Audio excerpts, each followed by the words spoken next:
हाय viewers. आज की video में मैं बात करूंगा एच टी कॉयल यानी कि इसकी इग्निशन कॉयल के बारे में, जो कि इसके टैंक के नीचे होती है। और स्टार्टिंग के रिगार्ड में उसका बहुत बड़ा महत्व है और उसके बिना गाड़ी स्टार्ट नहीं हो पाएगी अगर यदि उसमें कोई दिक्कत आती है। और आप लोगों ने बहुत सी वीडियो में देखा होगा कि कई लोग उसको एक्सपेरिमेंटल रूप से चेंज करते रहते हैं, ये जांचने के लिए कि उसकी बाइक की पिकअप ज़्यादा बेटर हो गई है। जबकि उन लोगों को ये नहीं पता कि इसके आफ्टरमैथ्स क्या होंगे। और आज की वीडियो में चूंकि ये इलेक्ट्रॉनिकली पार्ट रिलेट करता है, तो मैं आपको इसको इलेक्ट्रॉनिकली ही एग्जाम्पल के साथ आपको समझाऊंगा। और यदि आपने इससे छेड़छाड़ की है तो उसके क्या परिणाम आपकी बाइक में हो सकते हैं, इस पर भी मैं आपको इस वीडियो के अंदर बताऊंगा।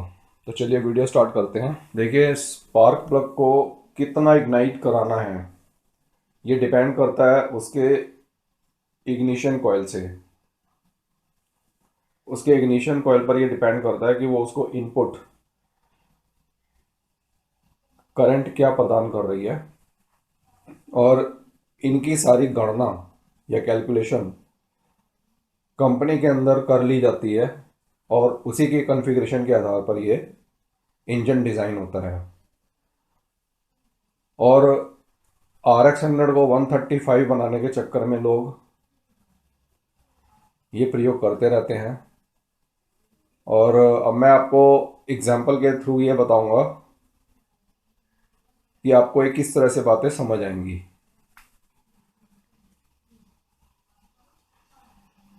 देखिए, ये coil extra high tension voltage बनाती है अपने इनपुट सोर्स से। इसमें दो वाइंडिंग होती है, एक प्राइमरी और एक सेकेंडरी। जो हमारे जनरेटर से करंट उत्पन्न होता है और उसके बाद प्रोसेस के थ्रू इस कॉइल के अंदर पहुंचता है, उसके इनपुट से एक्यूरेसी अगर यदि आती है तो वही एक्यूरेसी उसके आउटपुट को प्रदान करती है। तो इस प्रकार से इसकी जो वाइंडिंग है उसकी टर्न्स जो होती है उसकी एक लिमिट है। और हर कंपनी की अपनी अपनी डिज़ाइनिंग अलग होती है अपने इंजन के अकॉर्डिंगली। ये नहीं कि किसी ने भी उठा के सड़क से लेके डाल दी इसके अंदर, उसमें ये नहीं पता कि करंट कितना बन रहा है, मेज़र किया नहीं, क्योंकि हाई करंट को मेज़र किया भी नहीं जाता। तो इसलिए आधे से ज़्यादा बाइक्स उसी के अंदर ही ख़राब होने का शिकार हो जाती हैं। मैं आपको एक एग्जांपल के साथ ये बताता हूँ। अगर आप में से कोई भी इलेक्ट्रॉनिक कंपोनेंट्स की ज़रा भी नॉलेज रखता होगा तो ये मेरी बातें अच्छे से समझ जाएगा। देखिए, ये जो कॉइल होती है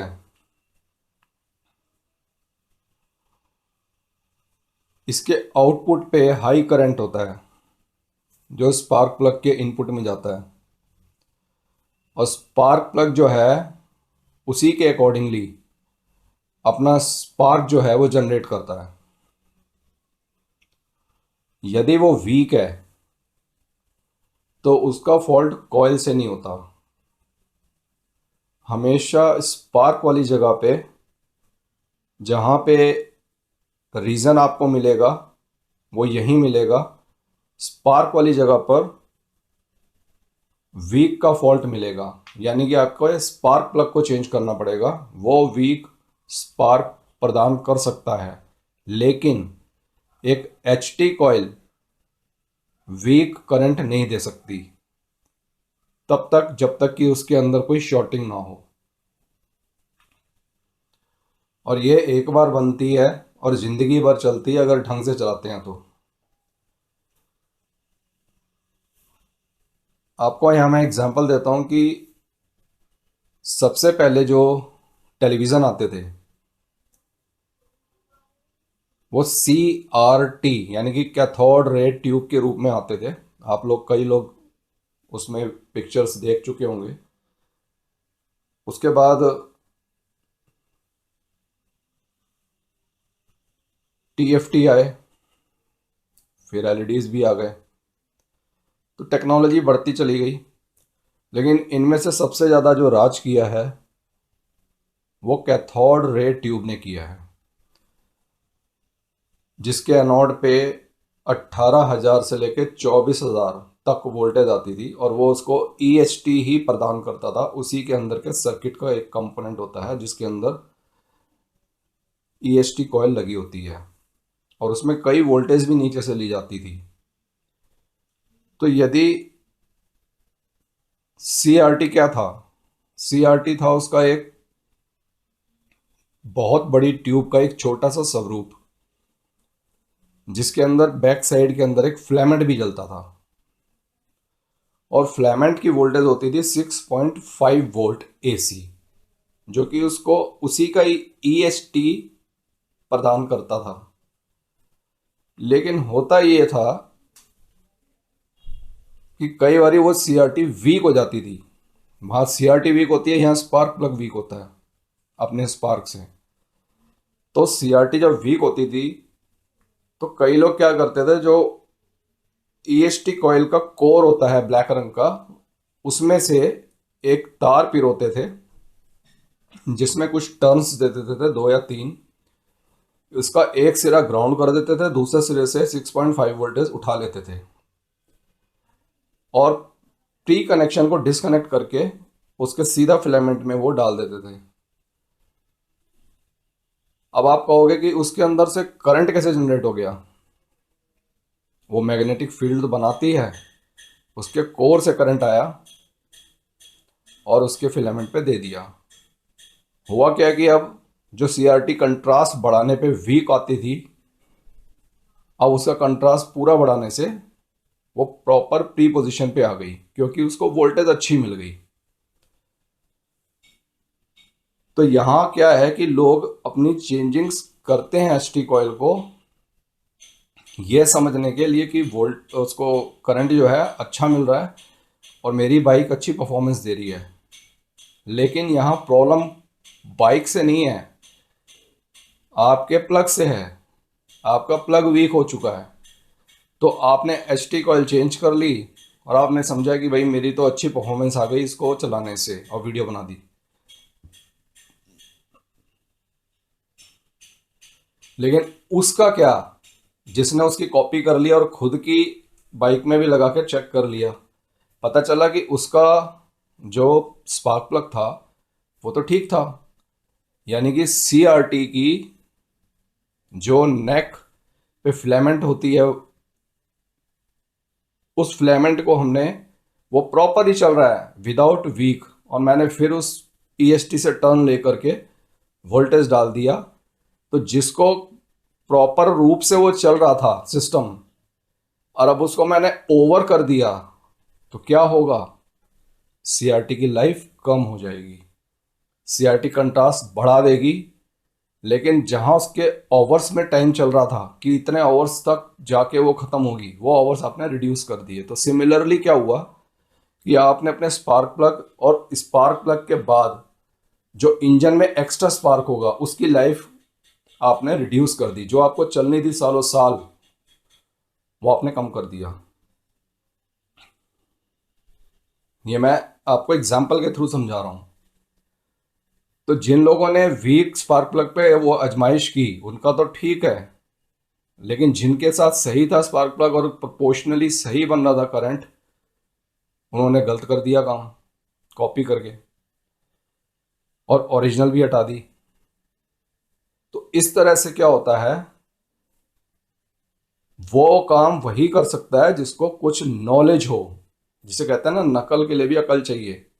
अगर किसी ने वो CRT को एक्स्ट्रा बाहर से वायर से वोल्टेज प्रदान की है वीकनेस को ख़त्म करने के लिए, तो उसको ऑलरेडी नॉलेज होगी, वो इंजीनियर रहा होगा। उसे कैसे पता कि वहाँ से वोल्टेज मिल जाएगी एक्स्ट्रा? आप तो इंजीनियर नहीं थे, आपने तो अपनी बाइक का कल्याण कर दिया। तो इस प्रकार से कई लोग अपनी बाइक खराब कर देते हैं विदाउट एनी नॉलेज, कॉपी करके। तो जितना करंट उसको चाहिए था उससे ज़्यादा करंट दे दिया उसको। अब होगा क्या? बाइक तो स्पष्ट है कि थोड़ा और भागेगी, लेकिन होगा क्या? आपने इंजन की लाइफ कैलकुलेट करोगे तो जितने सालों साल चलना था उसको कम कर दिया, और फिर आपका इंजन खराब भी होगा इसी के रेशियो के अकॉर्डिंगली। आप ये मत समझिए कि मेरी बाइक बहुत अच्छी हो गई, अच्छी नहीं हुई। आपने उसकी पावर को बढ़ा करके उसके लाइफ ओवर्स को ख़त्म कर दिया। ये बहुत महीन बात है, अगर आपके समझ आ जाए तो आप उस तरह से आप इस बाइक को समझ सकते हैं। तो यहाँ पर मुझे इस पार्ट के बारे में समझाने का यही एक मोटिव था कि आप लोगों को थोड़ा सा टेक्निकल नॉलेज, आजकल तो इलेक्ट्रॉनिक्स का ज़माना है, एक जनरल नॉलेज भी होनी चाहिए, बहुत ज़रूरी है। और जिनको ये नॉलेज नहीं है तो वो ऐसे काम करने से पहले थोड़ा सा स्टडी कर लें, फिर ये काम करें कॉपी करने से पहले। क्योंकि कंपनी ने ये चीज़ें ओरिजिनल बना के रखी हुई हैं, और इनसे अगर छेड़छाड़ कोई करता है तो उसी कॉन्फ़िगरेशन का ही पार्ट लगाएं। दूसरी बाइक्स के अंदर नकल करके किसी और कंपनी का लेके ना लगाएं, उससे आपकी बाइक खराब होने के चांसेस ज़्यादा होते हैं। तो एनीवे, इस वीडियो में इतना ही। तो मैंने आज की वीडियो में आपको अच्छे से समझा दिया है कि किस तरह से आप अपनी बाइक को लंबे समय तक इंजन से सुखी रह सकते हैं। तो चलिए, अगली वीडियो के लिए इंतज़ार कीजिए किसी और टॉपिक पे। तब तक के लिए मुझे आज्ञा दीजिए। Thank you for watching this video.